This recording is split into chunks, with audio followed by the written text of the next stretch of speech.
Welcome to the Blue Collar Baddies podcast. This is episode number 40. This episode is sponsored by the Blue Collar Baddies merch page. The proceeds from your purchase will go towards travel expenses for making the next episode happen. I'll leave a link in the description if you want to check it out. Today we're here with Kaylin. Tell me what you do. I am a welder, pipe welder by trade. Okay. I'm currently in the Foreman role with my company. Nice. And we are working at Midland Memorial Hospital in Midland, Texas, doing a demolition renovation type stuff all throughout the whole hospital. Dang. And you're like leading? I'm leading the whole pipe crew. I had awesome. Upwards of 25 guys. Dang, That's cool. How did you get started welding? I started working with my dad since I was little. Yeah. You know, the typical hold the flashlight here. Right. So you can't hurt my feelings, okay? I just helped him. I helped him work on cars, or I guess trucks, because we've rodeoed a lot. So he taught me a lot about mechanics and doing stuff about trucks. My dad's basically a jack of all trades, master of most. Right. And he can weld things. He could do carpentry. He can do literally anything. So we were at dinner one time, and he's like, yeah, you should be a welder. There's not very many women welders out there. And I kind of thought about it. And then one day, I was in college. I was just about to be done with college, and I was like, you know what? That sounds kind of cool. So I got my foot into construction. I knew someone in the safety division, and they got me in as a laborer on a construction site, and that was actually in Huntington, Utah, which is really cool because, one, I really like Utah. Two, I have a lot of family there, and I just so happened to have some uncles and cousins and stuff who worked at either the plant I was at or the neighboring one further in Huntington, Utah. So that was really cool to kind of stay close to family there. For sure. But yeah, I worked my way up from a laborer to a helper. And I got in with a really good group of guys, and I come around the corner one time, and there was this guy TIG welding some stainless pipe, and I said, what's that? And they're like, oh, that's TIG welding. They're welding, I think it was like 12-inch pipe or something. And I was like, that's kind of really cool. And I sat there and I watched him for a little bit, and I saw his product, his weld. I was like, oh my God, that looks really cool. Yeah. And they're like, yeah, this is TIG welding. I said, okay, I want to do that. Like, teach me how to do that. That's awesome. And so they're like, well, we're going to start you at stick welding. I was like, okay, cool. So they would help me, and they set me up. They let me use like their welding heads and their chipping hammers and their gloves and their stinger and whatever. And so I would, at every break, at every lunch, I would even stay after work, and I would just weld stringer after stringer after stringer. And they saw that I was helping myself, and so they came over, and they would like look through the back of my hood, or they would have their own hood, and they would help me and be like, hey, pick your arm up, angle it this way. You need to turn your heat up. You stand here, sturdy your rod this way. And so they just taught me a lot of stuff. That's awesome. I just kind of took it and ran with it. Hell yeah. That's cool. And that like determination to make it happen is a big deal. Yes, and so that is a key in my position that I'm in now. And I've been in the construction industry for 14 years, something like that. And so people always ask me, well, I want to learn how to weld. I said, okay, well, just let me know when you want to stay at lunch, or if you want to come in early, like, what do you want to do? And then they're just like, no, thank you. Like, I have to what? I was like, yeah, you have to put in the work. Like, if you find some scrap pipe, just let me know, hit me up. Like, I'll use my lunch break with you. Like, if you need to practice, you need to have a fire watch anyway. So like, I'll stay with you and I'll show you some things. They're like, okay. Never heard from them since.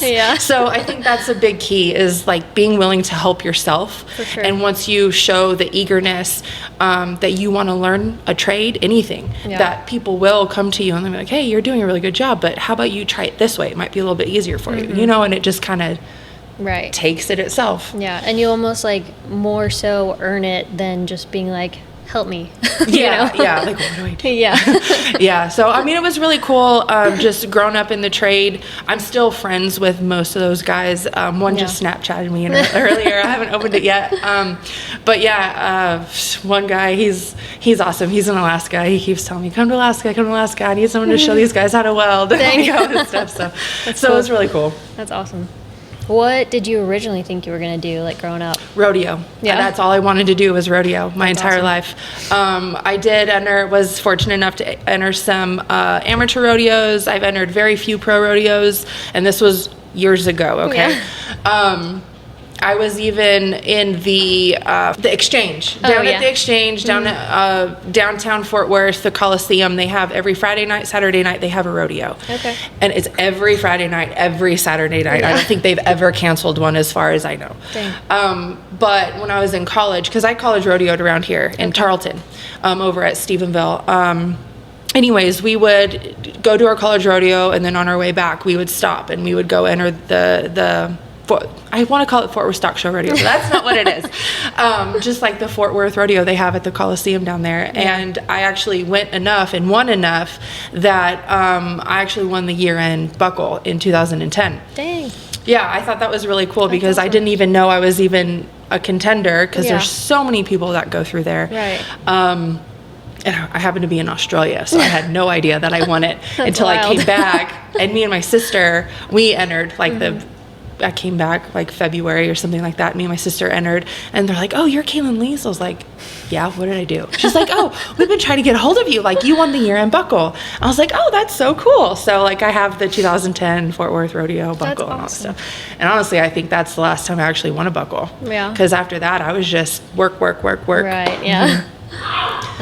Yeah, my grandpa was a team roper, so I never, like, competed or rodeoed really, but I was around it my whole life, you know? Yep, I grew up with it. My mom and all her brothers and sisters, they all rodeoed, rode bulls, ran barrels. My mom is a big roper. She actually finally accomplished one of her longtime goals, and she got herself a pretty little horse. Aww. And he's 3, and he's beautiful, and he's the most brokest 3-year-old I've ever rode. So she's very happy riding him, and going to get him trained. I believe she contacted Cesar de la Cruz. Oh, yeah. And I think after the NFR, he's going to take her horse, and he's going to put like 30 days on him or something like that. So she's super excited. That's I'm awesome. so proud of her. Hell yeah. Yeah. Okay, but so you went straight from rodeo to welding? There was no, like... There was kind of a lag right there because I was, after college rodeo, I sent my horses back to Vegas for my sister. Okay. She was finishing out her high school career, trying to get through college. She had a college scholarship to Sam Houston. So all my horses went to her, and I just kind of floated for a bit. Yeah. And like I said, that's when I found that my connection in with safety, and I got in, and that's how I started in the industry. So that's kind of what I've been doing ever since. Yeah. I travel doing it, and I love it. I think that's the greatest thing, is just traveling. I basically get to be paid to see the United States. Yeah. You know, and one of my favorite things that I've ever done for myself is I took like 2 months off, and I went to Europe, and I backpacked through Europe. It was also what kind of pushed me and got me started to go to Europe is I have a cousin, and he was in the professional baseball league over in Germany. Yeah. So it was him, and then his little brother, which is my age, my other cousin, and then their dad, my uncle. Okay. And we all went over there. That's cool. And we watched him pitch a game, and then we just kind of went from place to place. And so I went halfway with them, and then they all just kind of dispersed and went their own ways. And then I was by myself, and I'm like, okay, what do I want to do? I'm here. So yeah, we went France, Paris, London, Germany, Austria. I said Ireland, Scotland was another one. Oh my God, it was so many places. It was so cool. I backpacked for 21 days. Dang, that's really cool. I lived in Germany for 3 years. Oh, yeah? I never got to get to Scotland, but Ireland was my favorite. Ireland was my favorite, too. I loved it. Yeah, Scotland was pretty interesting. That was the only place where I broke down and had to, like, go to a McDonald's. Cool. Their food... Really? Oh my God. I couldn't do it. Oh no. God bless Scotland. Yeah. I love Scotland. It was so much fun. But I could not eat their food. I broke down, and I finally, I'm just going to go to McDonald's. I'm hungry. Yeah, but that was really cool. I went through the castle that's up there, the Queen's Castle and stuff like that. And then I ended up finding that my ancestors, on my mom's side, they actually have a plaid from Scotland, and my mom was able to find me the plaid, and I found it in a book. That's awesome. At one of the gift shops. Yeah. And then it had, on one side of the page, it was our plaid, and the other side was our family crest. I was like, that's so cool. That's wild. So I bought it, and I sent it to my mom because she, at the time, was going to our family reunion. And so they auctioned it off, and all the money goes back to like the next year's family reunion. Yeah. But everyone thought that was really cool. That's awesome. Yeah. That's a cool story. Yeah. Well, so if you had to do a different trade that didn't involve welding, what do you think it would be? First, I'm going to say I'm very prideful. Welding is literally the only trade. Yeah. I believe. Hey, now. But I know we need all the other trades. I'm not saying that we don't. We do need all the other trades, but welding is by far the best. Yeah. No, if I did choose something, okay, I think I've thought about this one a lot because I'm like, I don't know. I'm just welding is the best. I don't want to say electrician. My dad is an electrician by trade. Okay. But I just really don't like electricity. I don't like. It I can like be being kind of electrocuted intimidating, yeah. because that's happened to me welding with wet gloves or Oh, something. right. And anyways, being electrocuted is not fun. I think actually maybe being an iron worker. Yeah. Being able to build the actual structure of a high rise or a stadium, like a baseball stadium, football stadium, something like that. I think building an actual structure of something, I think that's very important. And I love cranes. Yeah. I think cranes are the coolest. Yeah. The whole rigging, which I have my certifications in rigging and signaling the crane and stuff like that. So cool. I just think like being able to be up so high and the only thing saving you from death is a harness. I think the thrill would be so cool. And I really like being up on things. So if you can't find me on a job site, just look on the roof. Yeah, like I'm probably up there. That's funny. It's the best kind of sunrises. And then you can actually have a clear view of like, no matter what town or city or whatever you're in, it's peaceful. Yeah. I just like being up.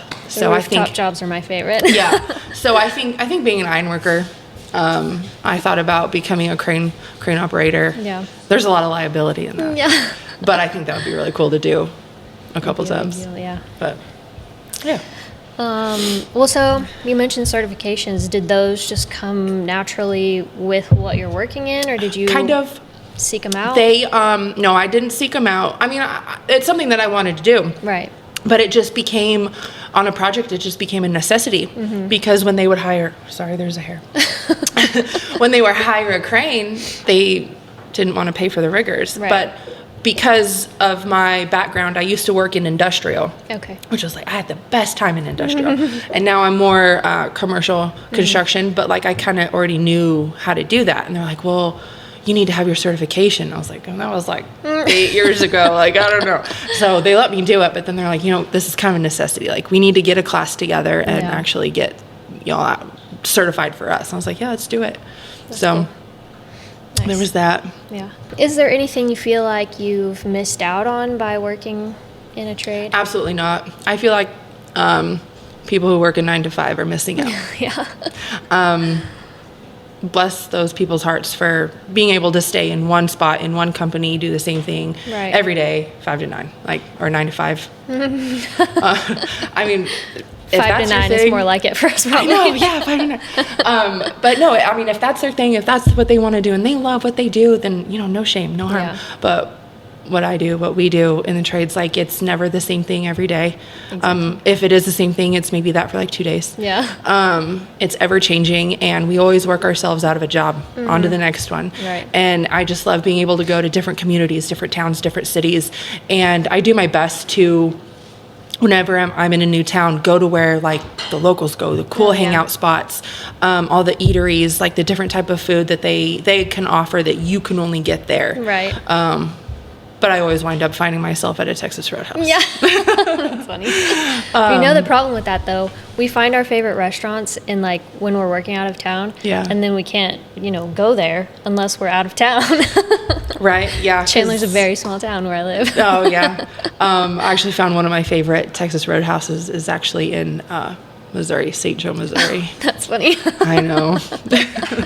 I know. But no, they're good all around. But yeah, just little mom and pop shops. I like to try and spend my money locally at local places. Yeah. Try and get to know people who live there. For sure. Go to the local bar or something like that. So. Yeah. Do you have any embarrassing job site stories you want to share? I'm sure I do, but I can't think of anything right now because I'm awesome and I'm perfect. So I have nothing embarrassing to share. That's funny. No, actually, being a woman, you have your period, right? So you're always your whoopsies.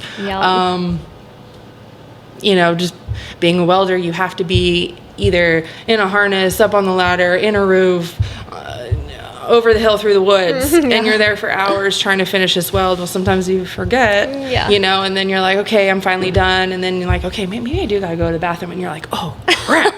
Oh, no. So, there's that. Right. That's just human nature, I guess.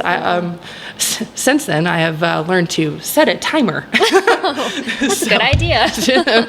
I don't know. Nothing really that I can really think of other than that. That's kind of embarrassing, I guess. Most of mine are like, we don't have a porta potty on site. I have to go find somewhere to squat, and there might be other workers on the job site, Oh, no. But no big issues yet. I'm known. I will get in my truck, and I will drive to the nearest gas station or McDonald's or wherever before I just Well, our truck is hooked to the rig, and the rig has the hose rolled out, so I can't just you can't just pick up and go. Yeah, Joey's like, if it's an emergency, like with your lady stuff, do it, unhook the truck, but, otherwise just deal with it. Yeah, just find the biggest bush. Yeah. You have a blanket and kind of Right.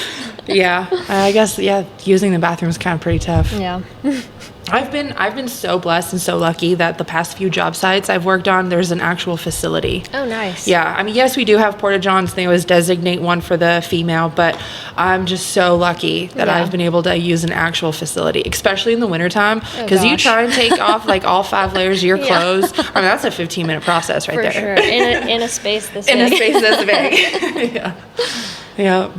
Kind of speaking on that, what has been your biggest struggle in the whole industry, just being a woman, around all these men and doing tough things? Yeah, there's always struggles. Luckily, I've done this a while. Still have struggles, right? I know a lot of the fears of other women is just how men talk to them. You have to learn the art of talking back. They like the witty banter. Right. They like the trash talking and stuff like that. So when I'm on a job site, very first job site, it's just a new group of people. Some of the guys, because I have stayed with the same company for this January will be 7 years, so there's 1 or 2 of the same people, maybe 3 or 4.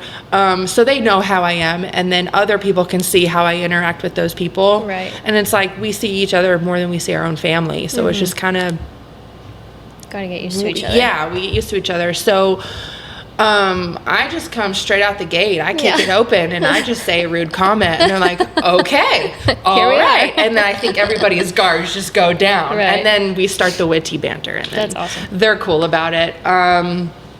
You got to learn how to read people, because sometimes, especially in the office. So I'm still on that line where I'm coming from the field to the office. Okay. And office people are a different breed of cat. Yeah. They're just a lot more professional and use better vocabulary than what I tend to use on a job site. Right. So it's a little different. It's quite a transition. I'm still learning. But for the most part, the guys that we have now in the office, they're pretty cool. Yeah. They're pretty cool. We're all actually in a fantasy football league together. Oh, dang. I know nothing about football. Go Me Sports. But I know it's cool. We go play poker and drink beers and stuff. Sometimes we'll all go out to lunch together. So that's awesome. I've also been on this job site for a year now, so we've all gotten real close. Right.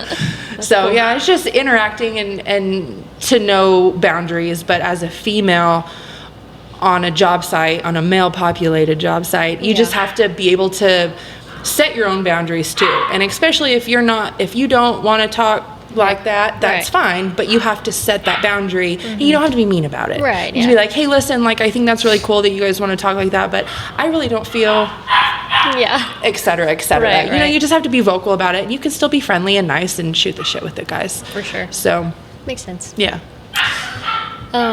What about, do you run into many other girls on the job site? Not a whole lot. Yeah. There are some.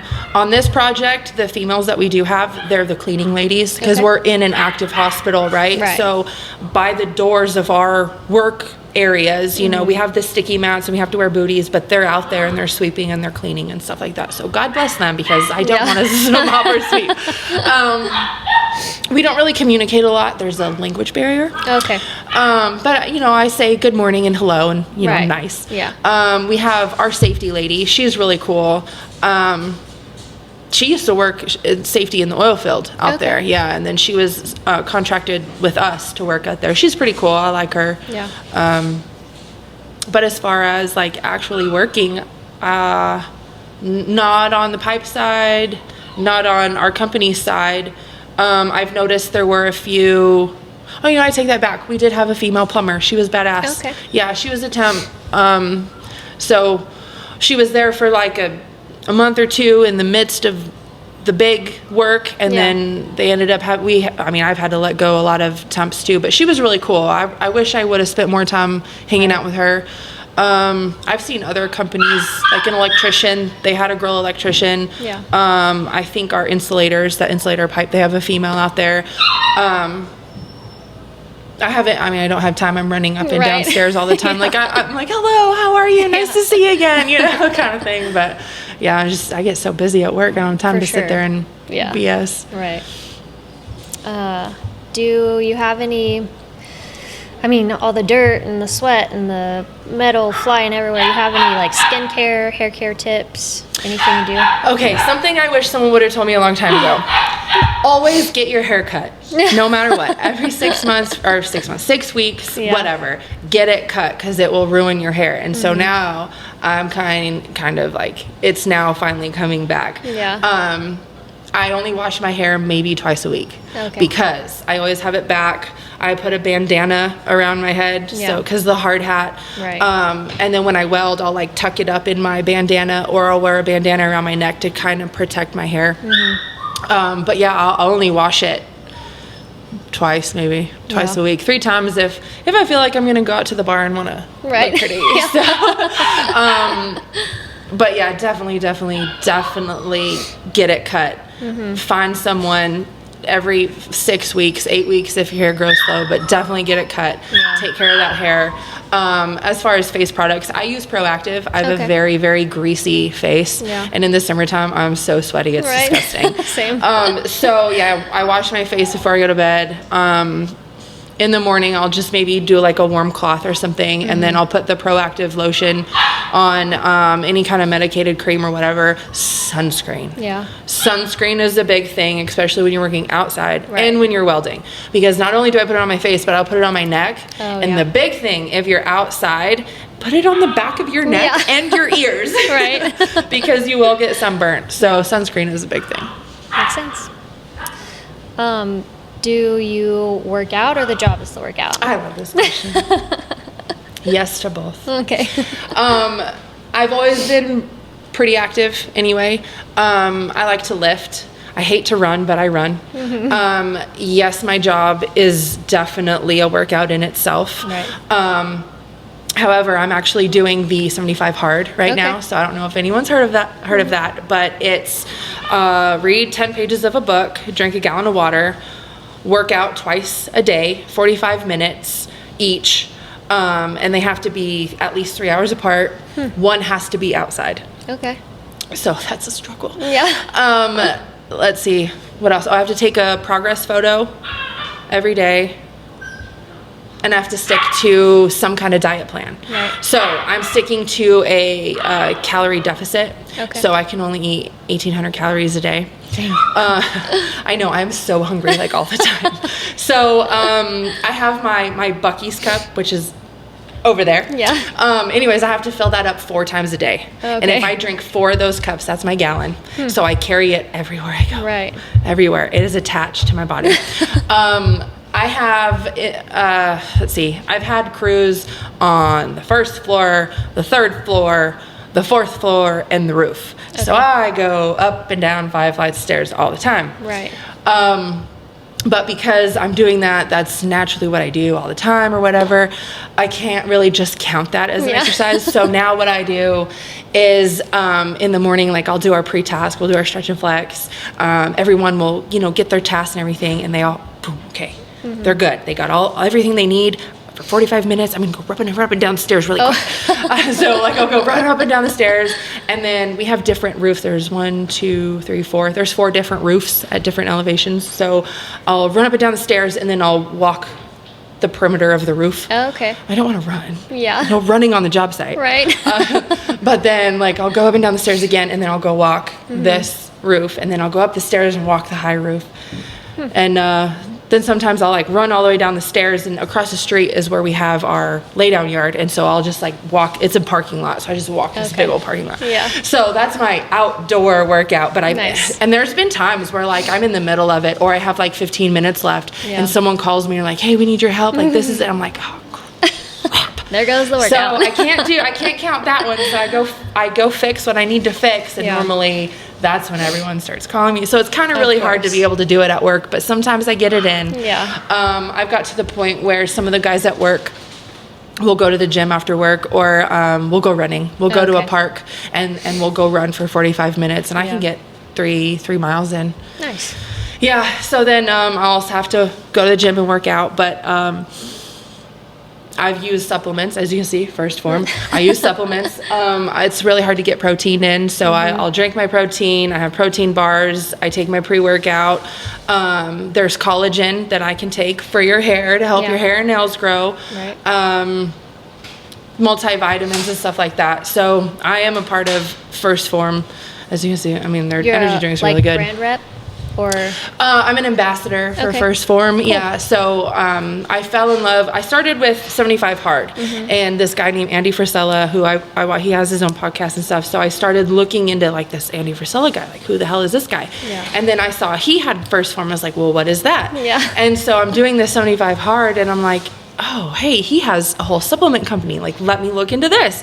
So now I'm just like obsessed with all this stuff, and it's just the past 2 months, I'm just like, nice. I'm doing all the things. That's I awesome. just head first into all of this stuff. Hell yeah. On top of your busy job. On top of my busy job, yep. And then on the weekends, we come to the ranch and do all the ranch stuff. Yeah. So. Jeez. What is the one tool that you could not live without? Oh, one tool. Okay. If I had to limit it to one, tape measure. Okay. You can't do anything without a tape measure. Yeah. You know, even in your house, you're trying to measure a table or trying to measure like where you're going to put your picture frame. You're not going to go to the store and be like, it's this long. You need a measuring tape. Right. So I always have a 25 footer on my hip, but I also have my DeWalt 6 footer in my pocket. That's funny. Yeah, no matter what, you need a measuring tape. But I Yeah. also have my knife, and I have my baby channel locks, because Aw. you never know when you're just in a pinch and you just need another wrench. And Oh, I yeah. always have them, and I keep them in my side pocket. Nice. And it's just so handy to have. Yeah, that's cool. I always have my knife too, but channel locks are the one thing that I'm always like, where did I put them? Yeah, so they're so handy. I've Yeah. been through so many. I think I'm on like my 3rd or 4th pair of channel locks, but they stay in my pocket. So Nice. now I have my truck channel locks, my work channel locks, Yeah. my pocket channel locks, my purse channel locks. That's funny. Yeah, Like with most my girls with chapstick. chapstick. Yeah. So a lot of girls in the trade have trouble finding work pants and boots. Do you have any suggestions? So Especially FR stuff. okay, so I'm lucky enough. I don't have to use FR. Oh, okay. Yeah, I'm super lucky because FR I think is just way overpriced. Yeah. For high starched clothes. Yeah. So, jeans wise, and I guess I can only speak for women who are, 6 foot. Yeah. Because I really don't have a problem finding clothes that fit. Okay. Because I'm just a medium man. Makes sense. So I am obsessed with Ariat's work jeans. They fit me so well. And they have the little pocket on the side. Oh, yeah. Right? And so that's where I keep my knife, my channel locks, welding rod, like Right. that. I will not wear jeans that do not have that pocket. Nice. I don't care what brand it is. If it doesn't have that pocket, I don't want it. But yeah, Ariat jeans, they just fit me so well. And they have the high rise. Yeah. It's called Perfect Rise. Oh, yeah. So I am obsessed with Ariat jeans. Nice. And they even have, and I'm wearing some right now. So even my nice jeans or my riding jeans. Yeah. That's what I wear because they're just stinking cute and they work all the time. Oh, yeah. So I wear that. As far as shirts, I mean, I always wear a long sleeve shirt. Right. You never know when you're gonna have to weld or get into some insulation or whatever. I just like to have my arms covered, or if it's cold outside, you gotta wipe your nose. But yeah, so long sleeve, it doesn't matter. Ariat, I guess I'm just plugging Ariat right now, but no, they have good stuff. As far as boots, never skimp on your boots. Yeah. Pay the money. Get yourself a good pair of shoes. I prefer composite toe. They're lighter, and in the wintertime, you keep your toes warm. Cold, yeah. Yeah, so I prefer that. I love Twisted X. They've done really well for me, but always get some insoles for your boots. Get something comfy, because you're on your feet all the time. Doesn't matter if you're in rocks, on concrete. It doesn't matter. In mud. Yeah. Get yourself some good boots, good sturdy boots. Pay the money and get yourself some insoles. Oh, yeah. It's good advice, because your feet start hurting, everything else goes downhill. Yes, it does.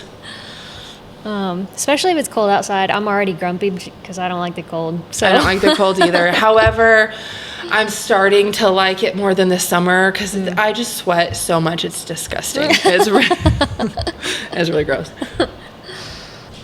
Do you have any like big upcoming goals or future plans in your trade? I didn't study this one. It's fine.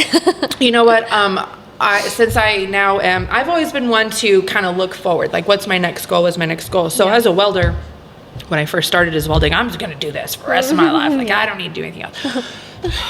I'm going to need to do something else, because this is hard. No, I mean, I love welding to death, but I just don't want to be 72 years old and the only thing I know how to do is weld, right? Yeah. And you got to teach your trade. You got to teach the next generation of welders, because sure. you're always going to need a welder. So I started, I want to be a foreman. I think I could do that, and leadership and stuff like that. Yeah. Okay, here I am as a foreman, and I'm sink or swim. Sink or swim. This is difficult. It's a whole new, I guess, window I'm looking through. So I'm learning how to be a foreman, trying to do the best that I can. Well, what's next? Okay, so if I keep the leadership track, I can either go project manager, I can go superintendent. Yeah. I don't know. I'm still trying to figure out my pros and cons. Project manager, I manage projects, not people. Right. Sometimes people just suck. For sure. But superintendent, I mean, I can see the power of being a superintendent. You have to know a lot about a lot of the trades, not just one. So you got sheet metal, you got plumbing, you got some companies do electrical, some companies do drywall and ironworking, and you kind of have to know a little bit of everything. So that might be something I want to do.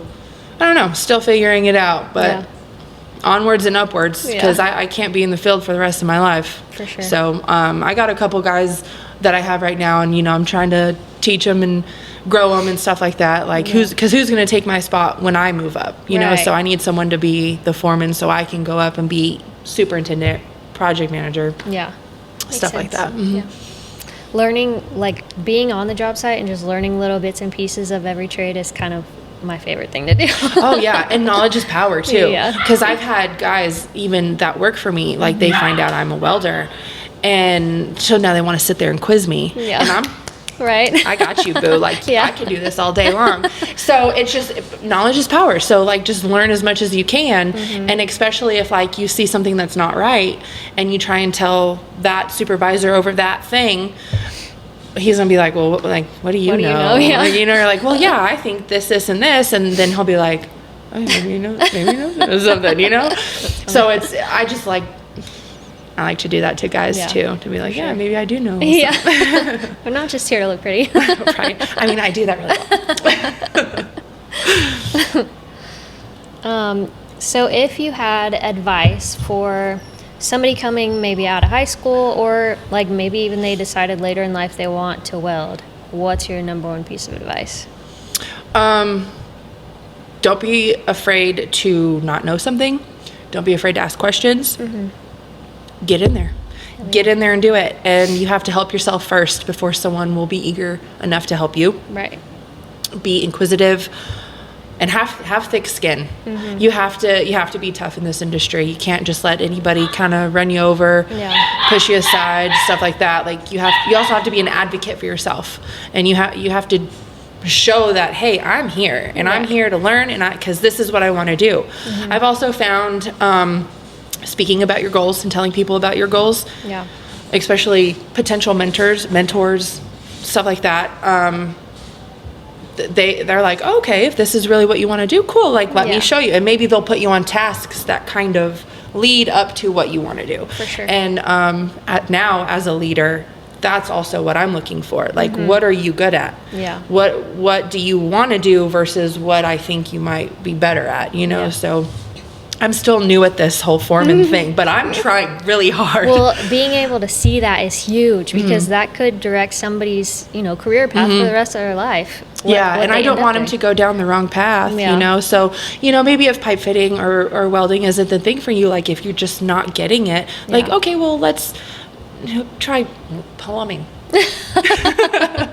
Don't be a plumber. No, plumbing's fine. Funny. Plumbing's fine. We need it. We need plumbing. Yeah. Somebody's got to do it. Yeah, somebody's got to do it. So, I mean, maybe that might be his thing. Yeah. And I got to be that kind of a leader for him to be like, maybe you're just kind of not getting it. Right. Or maybe they're excelling and they're like, hell yeah, you're going to be a great welder. You're going to be a great pipe fitter. He's really great at math. I suck at math. Me too. That whole sine, cosine, tangent. God bless calculators. I mean, you seem very passionate about your job, but is there one thing specifically that's like your favorite thing of your job or of, welding in general? No, just welding. Yeah. More so now than ever, because I mean, being a foreman, you are so much into the pre-planning of it. Yeah. And that's a lot of thinking. Yeah. That's a lot of planning, and that's problem solving. I guess problem solving can be fun and not fun at the same time, because you have a set of prints and you're in the space and you're like, okay, I can run it this way and this way. They want it at this elevation, or they don't give you an elevation and you have to put 10 pounds of shit in a 5-pound bag. So how am I going to do this? So now you have to coordinate with all these other trades because they all have to get their stuff in first. Right. That's frustrating. But once you kind of figure it out and you get a flow going, then it's kind of fun, you know, especially after the first couple times you do it. The third time it's like, okay, cool. I know exactly who to call. Let's have a meeting at this time in this specific area. We'll all have our prints out and stuff like that. And then, okay, we'll just mark out an elevation. This is ceiling height. Who's the biggest? Who's got to go first? Stuff like that. So being able to coordinate with everybody and everybody willing to coordinate with you. Right.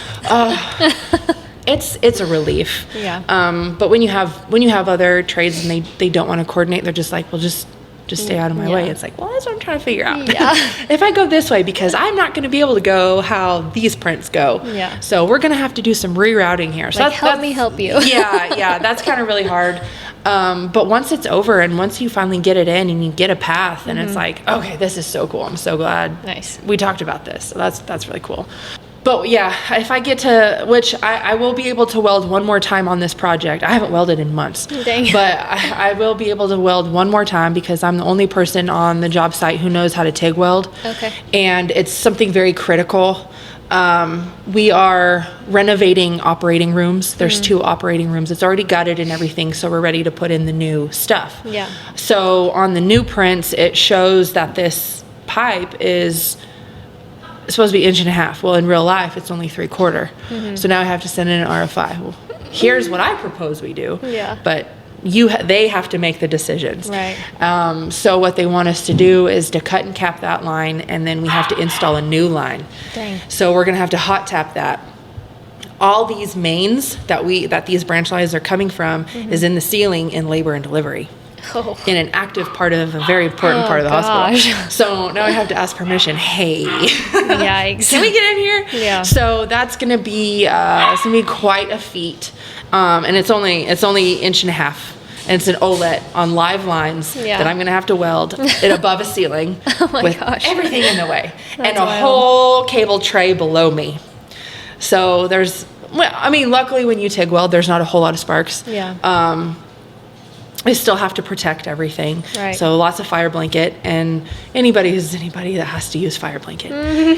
It sucks to lay in it and roll around in it. So it just gets all itchy and you get the glass everywhere. And so that will be my last weld on this project, and it'll be tough, but I'm excited for it. Nice. I'm excited for it. That's cool. So it's really cool to be able to to do things that other people either can't do or don't want to do. Right. You know, everybody wants to be a welder until it's time to be a welder. Yeah. So I always what I get really that like. under the house jobs, you know, the crawl space jobs.